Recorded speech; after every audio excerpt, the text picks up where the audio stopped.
Ada Deer is a Menominee woman. Her mother told her, "You were put on this earth for a purpose. You are here to help people. You are here to help your people." So she did. It's the morning show on the Ideas Network. I'm Keely Bultina in for Kate Archer-Kent. And here in our studio is the woman herself, Ada Deer. This hour, we're talking about American Indian rights, what's happened in the past, what's going on now, and how Ada Deer has played a role in it over decades. Join our conversation, 800-642-1234. What questions do you have for Indigenous civil rights leader Ada Deer? What do you want to know about how the federal government has a relationship with tribal leaders? Call 800-642-1234 or email ideas@wpr.org. Ada Deer was the first woman to serve as the head of the Bureau of Indian Affairs, and she's out with a new memoir. It's written with Theda Perdue, and it's called Making a Difference, My Fight for Native Rights and Social Justice. Ada, welcome back to the Ideas Network. Well, thank you so much. It's such a pleasure and honor to be on this program. And you're here for the hour with us, and we so appreciate that. We're going to explore a lot of different aspects of the work that you've done over the years. I do, though, wonder if you can help us understand what motivates you. What's pushed you to do so much? Well, starting with my mother, I didn't know quite what she meant. I was under 10 when she gave me my lifelong goals. And it took me quite a while to be able to follow those directions. But help was not a foreign concept to me because I'm the oldest of 5 children. We lived on the Menominee Indian Reservation in a log cabin on the banks of the beautiful Wolf River, where I absorbed the love of the land, love for the animals, love for my tribal people. And of course, when you're that young and growing up, you don't understand quite what's happening to you. All of us are born into certain families, and the environment we think is the way it is. But later on, you understand that there are many different people on the planet with many different ways of life and perspectives and so on. And when I got into high school, I really started understanding more about the outside world. And living on the reservation was an excellent experience for me because there were my tribe there, and we went to a number of the events on the reservation. I particularly remember the pageant, which was held in the Woodland Bowl. It's the most beautiful powwow bowl surrounded by the beautiful tall trees of the reservation. And I didn't know what the pageant was about, but it had something to do with Hiawatha. And also they talked about Gitchigumi and Gitchigami, and I liked the sound of the words, but I didn't know what it meant. And we just enjoyed the pageant. Almost every year they put on a pageant, and over the years it has declined, and now they're trying to revive those performances. Well, certainly we've seen, ebbs and flows in many different sections of Native culture, sometimes because of habits and also sometimes because of people from outside the reservation, trying to change things. Mm-hmm. I mean, we have to talk about the Menominee Restoration Act of 1973.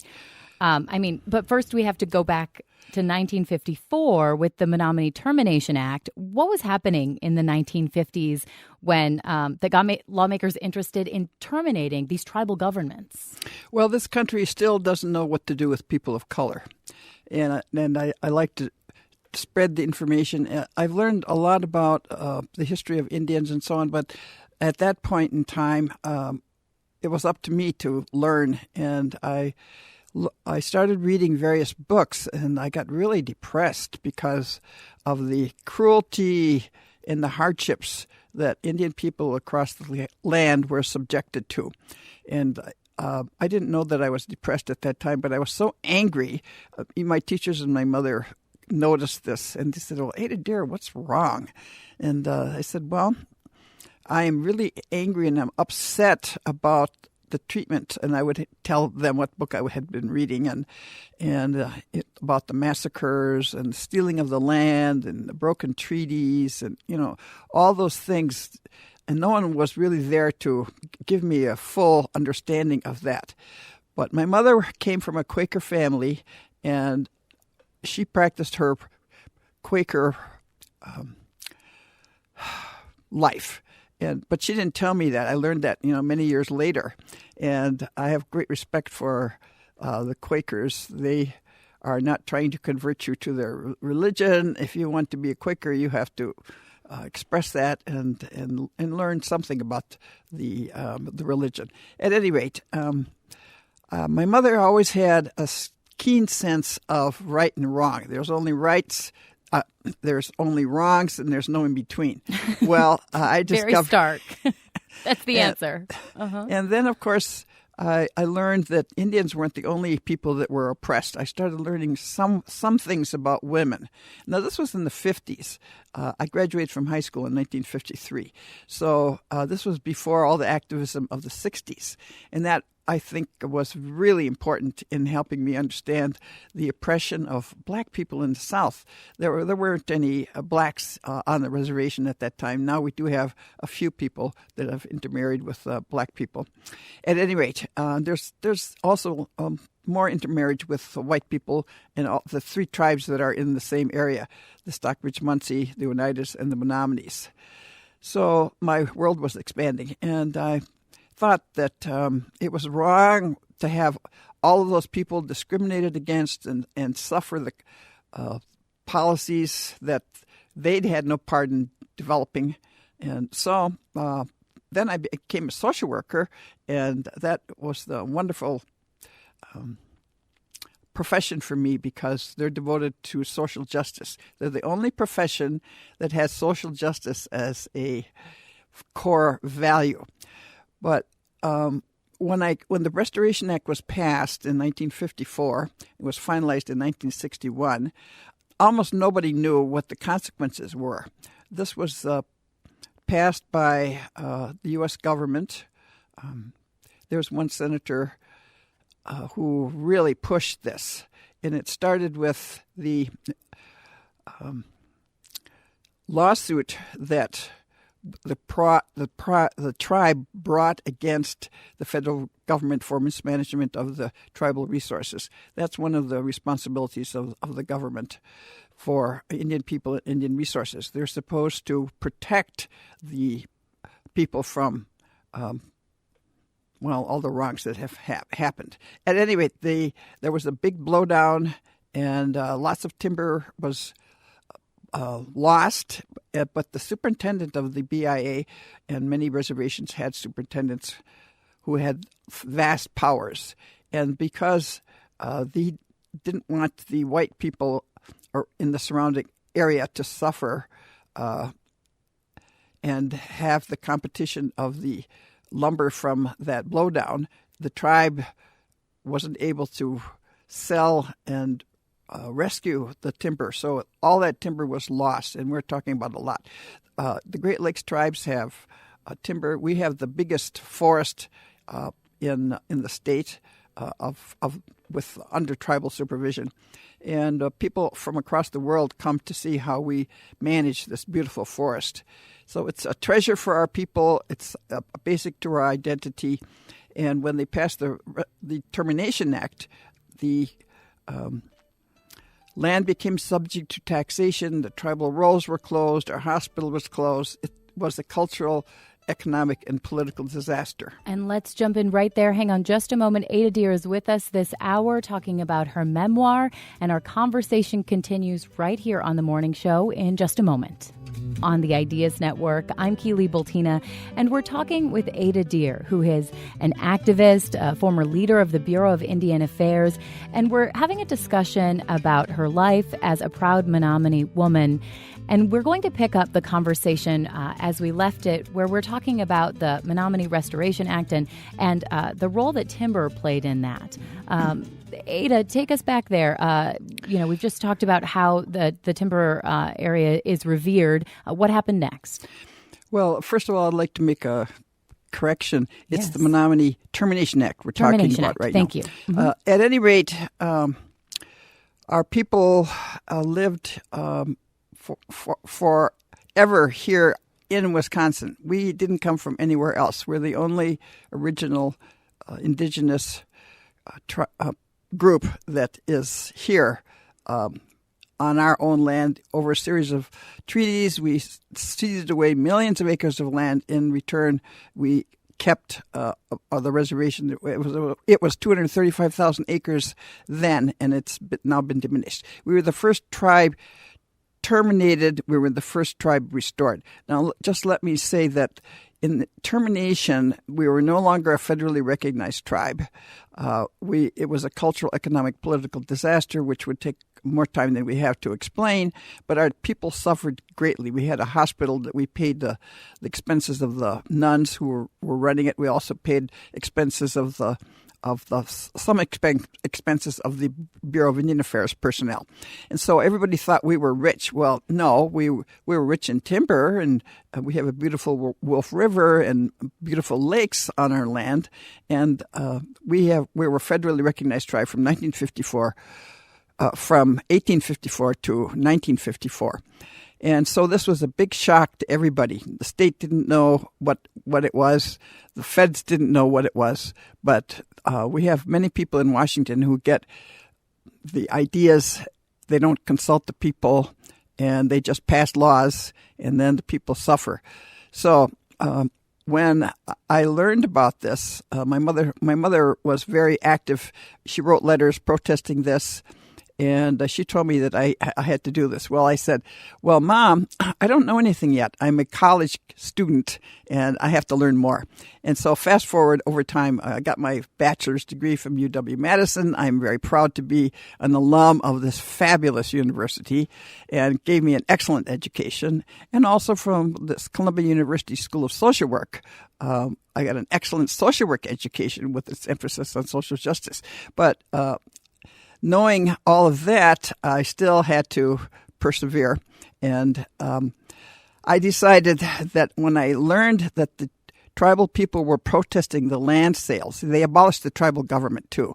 They imposed a state corporation called Menominee Enterprises, Inc. Now, nobody knew what a corporation was, least of all the Menominees. They knew that it was an important structure, but they didn't understand it. Well, anyway, long story short then, all this land, 235,000 acres, were subject to taxation. Now, a small Indian tribe with a lumber mill could not provide all those monies. And so the thing got involved. They got involved with selling land. And when I said selling land, the protest then started. And I was in Stevens Point at UW Stevens Point at the time. And so I came up to the reservation twice to understand and to take part in these protests against land sales. And I started really to think about this. See, the university education enables you to think if you're awake and paying attention. And so I said, well, I'm not going to stand for this. I got to do something. And I would like to point out that anyone can do whatever they are interested in and make a difference. I really like the title of my book, Making a Difference. And so long story short, I decided that first of all, I had to figure out what it was. I found a judicare lawyer, and this was one of the programs established in the 50s to abolish poverty. Well, we didn't abolish poverty. It was a skirmish, not a battle. At any rate, and so I had a couple sessions with him because I didn't understand what termination was either. And then he then told me, this was Mr. Joseph Prolasnik, who was a lawyer interested in helping low-income people and people who are the underdogs. And so he told me then that once I got a handle on this, that other Menominees had come, but they soon disappeared. And we had this long discussion about what could be done. I said, well, they're selling our land. Our people are suffering. The hospital is closed. It's a terrible, terrible impact on our people. So he said, well, it's a federal law. I said, okay, I know that. It's a federal law. I said, is there any other way that can be utilized to do something to stop all of this? And he was thinking out loud too. And he said, well, and I said, well, as far as I'm concerned, if it's a federal law, then we have to have another federal law to undo it. And he said, yes.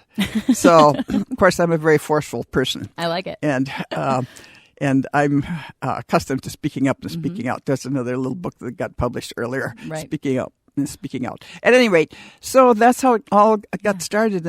But I want to emphasize the role of the people. This started as a grassroots movement of the Menominee people protesting the land sales.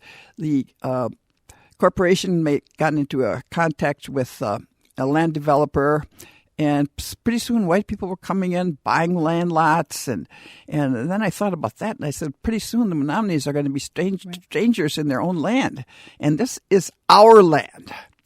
So we started, and to make another long story short, we started meeting, and I said, well, and it wasn't just me. We had groups of Menominees in Milwaukee and Chicago. They ended up there because of termination. They had a white superintendent was named to oversee and direct the lumber mill. And the first thing he did was fire 150 men. That was 150 families who then had no source of income. And so they had to go to Milwaukee and Chicago. Let me say that in the 50s, there were three policies. One was termination, and over a period of time, over 100 people, 100 tribes were terminated. Some were able to be restored later on, but others were not, which is very sad. And then there was Public Law 280, which is too much to go into here, but it gave civil and criminal jurisdiction over the tribes, which was very, very harmful to the tribes, and it still exists, and some tribes are subject to it still. So we had termination, and we had relocation in Public Law 280. The idea was that give the Indians opportunity to go to the cities for a better life. And some did. This was a national program. There were centers in a number of cities around the nation. And some people stayed, and some people they went back because the city life was not what they wanted, and they longed for living on the reservation. Ada Deer is a member of the Wisconsin Menominee Tribal Nation, served as Assistant Secretary of the Interior for Indian Affairs in the Clinton administration. And we're wondering, have you advocated for tribal sovereignty? Are you a non-Native person who spent time alongside the tribes? What have you learned? 800-642-1234 is the number to call to join the conversation. Let's go ahead and welcome Marcus in Milwaukee. Marcus, good morning. Good morning. It's a privilege to speak with you. So when I was 9, my great-grandma Busha gave me a similar mandate. She told me to go out and love humanity, love people, and to help them. That being said, as a Caucasian male, what can I do? What can other people who are concerned do to help Native American issues, specifically starting with the Menominee? Marcus, thank you for that question. Not a whole lot of time to answer it. I'm sure there's quite a long answer, but not a whole lot of time. What strikes you first, Ada? Well, first of all, thank you for calling in and offering to help. Help is a very complicated process, and there are many ways to help. One way is to provide finances, even if they're a small amount of money. There's the NARF, Native American Rights Fund, which is the NAACP for Indians. They were formed back in about 1970. And so they're a law firm based in Colorado of both Indians and others. And they are devoted to preserving tribal existence and to helping tribes confront the bad policies and the bad laws of the states as well as the federal government. And they have made a big difference. We've made contact with them, and they have helped us a great deal. Now, in terms of individuals, there are fundraisers that go on for various causes. You could give to scholarships that have been established by a number of entities. There's American Indian College Fund and others. So scholarships is one way. But because also, then it's access to that education that That's you've already right. pointed to. Absolutely. Ada Deer, a woman of many firsts, stays with us this hour. She taught American Indian Studies at UW-Madison. She held a fellowship at Harvard, worked for the Native American Rights Fund. There's room for you in this conversation with her about social justice and Native American rights. Do you remember her 1992 campaign for Congress or when she led the Bureau of Indian Affairs? Give us a call at 800-642-1234. I'm Keely Bultina, and this is The Morning Show right here on This morning on the Ideas Network, join us for live coverage as the House Judiciary Committee takes the next step in the impeachment inquiry. Coverage begins at 8. Attorneys for Democrats and Republicans on the Intelligence Committee are testifying about evidence against President Trump. That's live coverage of public impeachment inquiry hearings this morning, starting at 8 o'clock here on the Ideas Network and also online at WPR.org. Right now, it's The Morning Show. I'm Keely Bultina in for Kate Archer-Kent. American Indians protesting the Dakota Access Pipeline in recent years called themselves water protectors. They used the phrase, water is life. Ada Deer grew up without running water in her home, but she says she woke up to the sound of the river here. She's a member of the Menominee tribe, and we're discussing her life's work restoring and ensuring sovereignty for tribal nations. Ada, what is it about your Menominee identity that you want other people to understand? That's a long question, and it deserves a longer answer. Well, speaking as a member of the tribe and just as a human being, why can't we all get along, as Mr. King mentioned? And this the problems of racism and poverty are very, very serious, and it needs to be put in a larger context, and I'll get to the water. But there are over 500 tribes in this country, and the anthropologists and others have divided and made categories. So these are the Algonquin tribal people. That's the overall category. We hunt, we fished, we gathered wild rice, and we lived peacefully in general. The people out in the west, in the Columbia River, they're fishing Indians. And the salmon and the water are very important for their sustenance and also to their identity. For example, when the salmon come, first salmon comes, they have a salmon feast to thank the salmon for giving them nourishment and helping them survive. So also there are two foundational documents that mention Indians. One is the U.S. Constitution. Twice, once in the Commerce Clause and once in the Treaty Clause, they talk about Indians. And they say various things, which we don't have time to go into right now. And also the fact that we have a government-to-government relationship. Most people don't understand. They think we're just little groups of people that are kind of there and maybe sometimes cluttering up what they want to do. But we are governments. We are not clubs or oddities. We are the first people here. We lived for thousands of years. I'm talking about all the people now, all the indigenous people. And then change came with the Europeans coming and so on and so on. So people need to understand that. So now, in terms of water is essential to life. And in case people don't know this, there are going to be water wars across the planet because of the change now being produced by the climate change. And this is from a long issue of the National Geographic. So water is important to all of us, and we need to protect it and to utilize it wisely. And so when you grow up hearing the sounds of the water rippling, and then some of the river overflows and it gets on the land, which is good. I've spent many times swimming in the Wolf River right off the banks there. And there are lakes. It was fun to go to the lakes, and people still enjoy the river and the lakes. And we get wonderful fish out of both waters. And so it's essential. And there are water protectors that have gotten into prominence now, because this is part of the ethics of the tribes. Protect the land, protect the resources. Do it in balance. Don't take all the wild rice. Don't take all the fish out.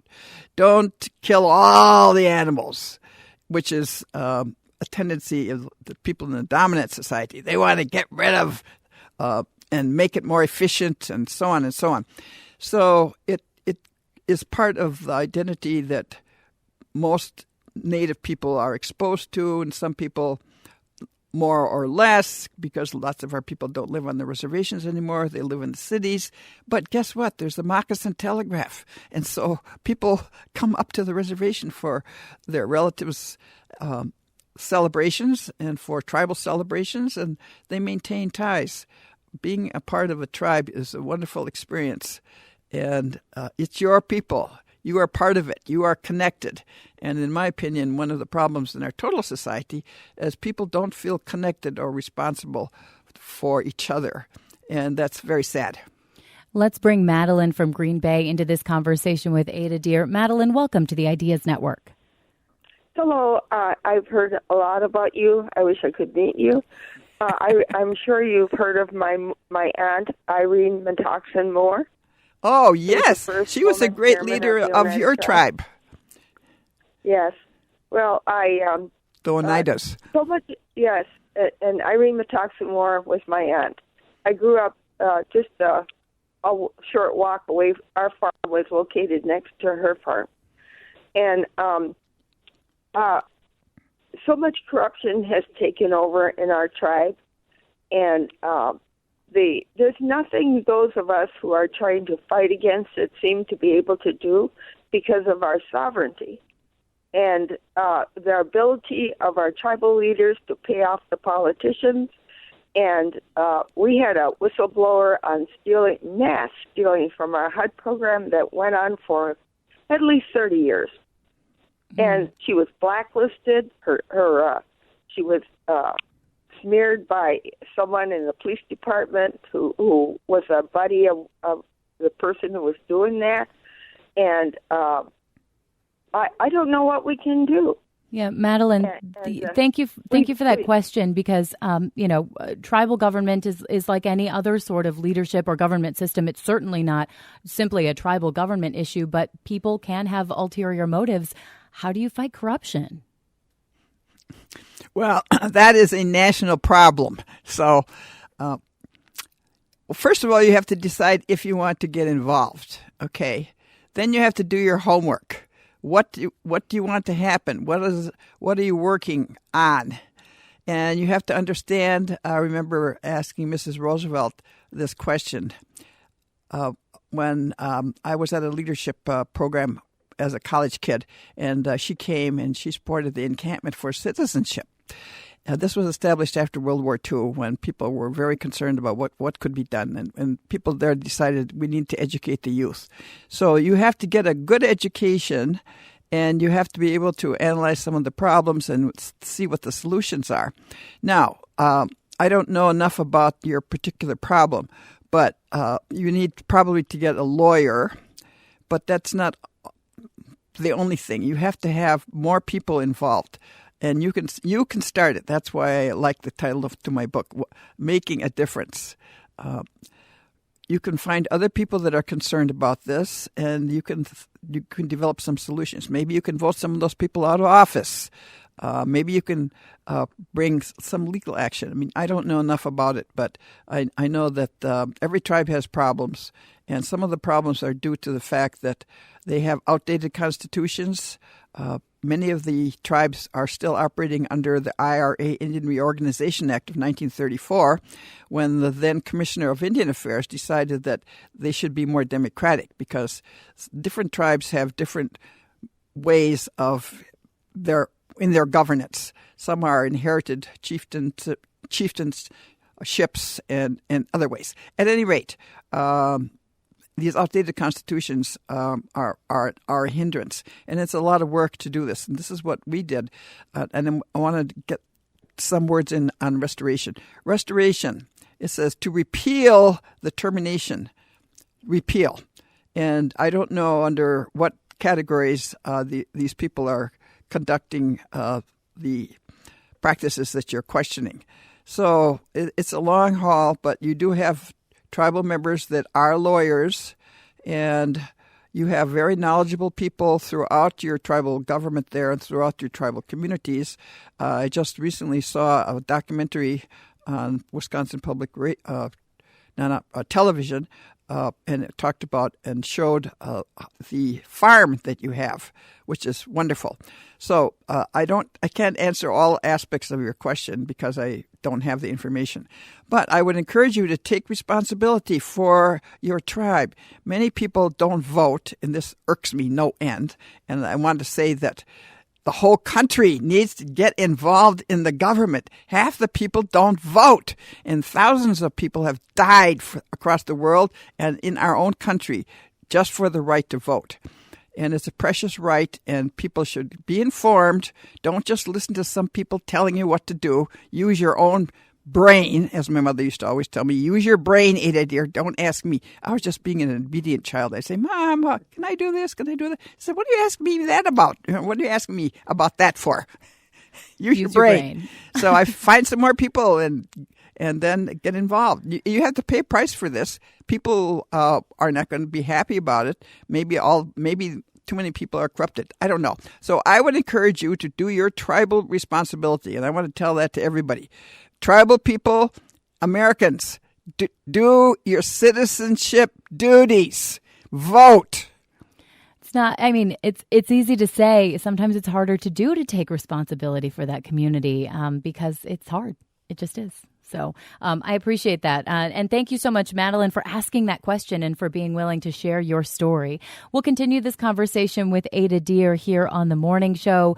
She was the first Native American woman to run for Congress in 1992, former leader of the BIA, also, a very proud Menominee woman who is willing to share her story from the very beginning with us. I'm Keely Bultina. Do you live near a reservation or on the reservation? What's the significance of your community? I'm Keely Bultina, and you're listening to The Morning Show here on the Ideas Network. Ada Deer has spent her entire life learning and advocating for Native Americans. That is, from her time being a college professor to learning on her own to her position in federal and tribal governments. And we're spending time reflecting with Ada as she's written a new memoir along with Theda Perdue. And there's a line for you. What questions do you have for Indigenous civil rights leader Ada Deer? 800-642-1234 is the number to call. Ada, we need to get to this concept of restoration. For people unfamiliar, help define this. What are we talking about here? Well, the people were suffering. The land was being sold. The white people were moving in, and I knew enough about history to say, no, this is wrong. And then because you could see where it was going. Oh, yeah. We would be strangers in our land. And I wasn't willing to allow that. And so you have to have some confidence in yourself, and you have to understand that one person can do something. Now, I decided that I was going to fight for the land. And people always ask, well, what is the Indian problem? Like there's only one problem and there's only one Indian. It's always about land and people. There's the book called Freedom with Reservation, the first book dealing with my tribe, the Termination. And the Termination Act said we were no longer a federally recognized tribe, and we would not be removed from the supervision and protection of the Bureau of Indian Affairs in the U.S. government. That was a real break in the trust that the people had put in the government when the treaties were signed. So, at any rate, there's a lot of misinformation about all that. And I would put everybody, if I were running the world, I'd put everybody everybody would have to go back to school and learn something more about their history, their culture, whoever they are and wherever they were. At any rate, so termination was a disaster. Let's put it that way. And people really suffered. Okay, so then we started the movement to protest. We protested first, and one of the actions taken by those in power, by the tribal enterprise and by the trustees, they gave us a whole new structure, which nobody understood, but they took away the power of the individual people and the power of the tribal government. So they just told you, abolished do it the this tribal way. government. They abolished the tribal government. Okay. And the corporation was there, and we also voted to become, and this happened under the state. We're a county. We're the newest county, the 72nd county. Well, at any rate, so we were going to protest, and we did protest, but the people were so afraid of us that they deputized 50 people to protect whatever, right? They didn't say that, but so we started going from Kashina up to Legend Lake, which is a very short distance. It's probably no more than a mile. And then we saw these guys standing in line on both sides of our route. And so I thought, well, what is this? Well, then I started to recognize them. So I said, well, hello, Joe. And I raised my hand and smiled at them. And we were supposed to be silenced and cowed, And it was intimidation. Yeah, they were going to intimidate us. I said, what is this? So then other people also started talking to them, and nothing happened. I mean, so we faced a lot of opposition when we first started. So you can't just say people are going to, or feel that people are going to support you and say, oh, I'm glad you're doing that. No, they're not, because change takes time. I forgot to finish my point about Eleanor Roosevelt. We visited her. She was at the UN at that point, the UN Commission on Human Rights. She was the chair of that committee at that time. And at any rate, I took a workshop at this leadership training session. I took this workshop there, and I asked her about South Africa. I said, well, Mrs. Roosevelt, what about South Africa? Well, first of all, the 100 of us were there at the Roosevelt estate, and we had box lunches, and we ate on the lawn, and it was a beautiful, beautiful setting. And so then she gave us her wonderful lecture, and she looked at all of us, was really smiling at us, and was very respectful, and of course, this just awed everybody. But at the end of her lecture, she said, well, do you have any questions? Well, I'm looking around. Nobody's raising their hands. So, of course, I had to ask a question. And I asked, because I went to a desegregation workshop because I didn't know anything about segregation, desegregation. And I learned a lot. And so then I said, Mrs. Roosevelt, what about South Africa? Apartheid was started about 1948 or so. And they actually, the government there sent people over here to understand and learn more about how our country had dealt with the Indians. So I thought that was interesting. They had to come over here to learn how to oppress their own people. Of course, that infuriated me. So at any rate, she said to my question of what to do about South Africa, they're oppressing people, they're hurting people. And she said, well, what? And then I said, well, what about the UN? Should they throw them out or what? And she said, well, first of all, you have to understand that she said, change takes time. And here I am at 84 years old, what I heard from Eleanor Roosevelt in the early 20s, when I was 22 or so, when I went there as a college kid. At any rate, she said, change takes time. Violence is not the answer. Education is the way.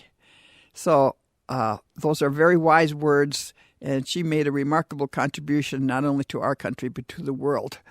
And so I revere her, and we still need her guidance. She's being quoted right now in some of the papers on some of the issues.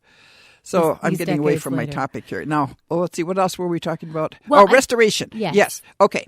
So we said then we had meetings about how we're going to do this once they understood that we had to get a federal law.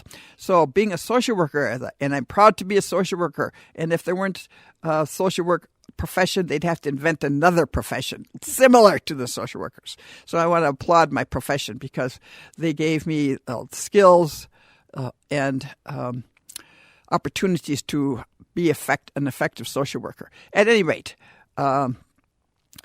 the Menominees helped develop their own legislation, and the lawyers listened. And we had meetings in Chicago and Milwaukee, and finally we were able to have meetings on the reservation. And we also got bad press by the people in power. They had the connections with the press. We were the troublemakers and agitators and so on and so on.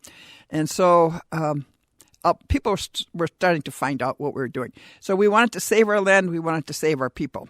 And so that was the goal. And this was going to be done through the federal law, the Restoration Act.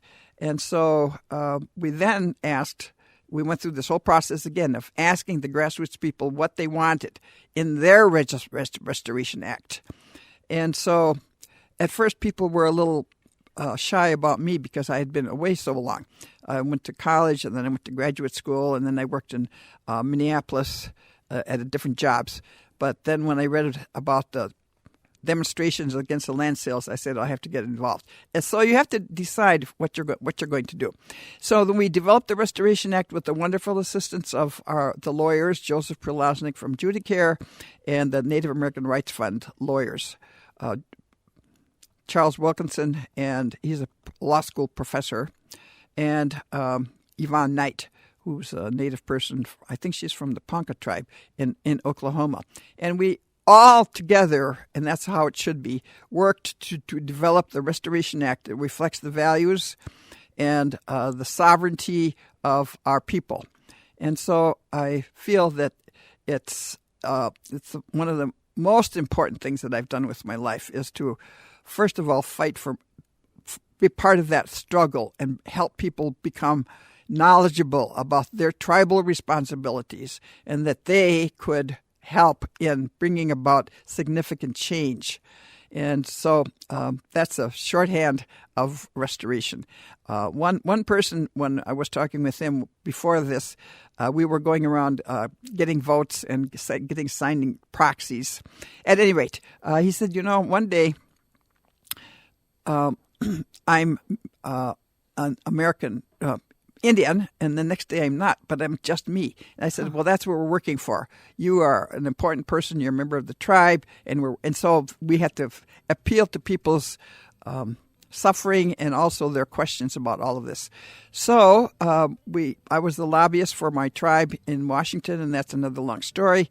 But we couldn't have done this without the leadership of our congressional delegation, Senator Nelson, Senator Proxmire, David Obey, and yeah, you're speaking others. some names that our listeners certainly understand. We so appreciate your time here this morning. Ada Deer was the first woman to serve as the head of the Bureau of Indian Affairs. And she's out with a new memoir. It's called Making a Difference, My Fight for Native Rights and Social Justice.